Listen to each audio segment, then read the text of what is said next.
Today I'll be talking about the laser tool and the magnetic laser tool.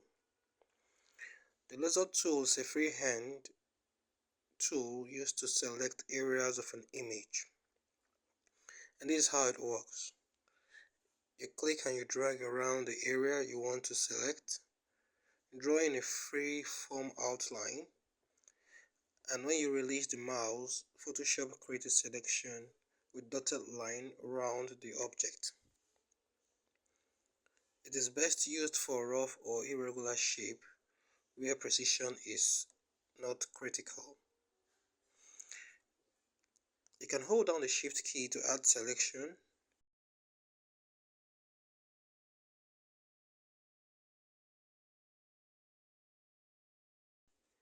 and you can also hold down the Alt key on your Windows to subtract from your selection.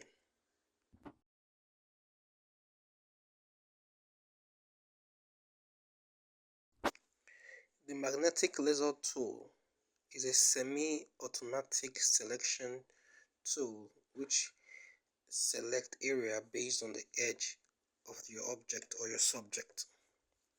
And this is how it works. This is how it works. It snaps the edges of your object as you move your mouse along them.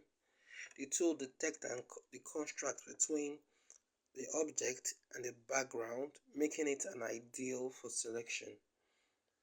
It also helps with the well-defined edges.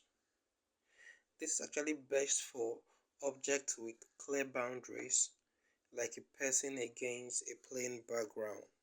It can also be used for this object.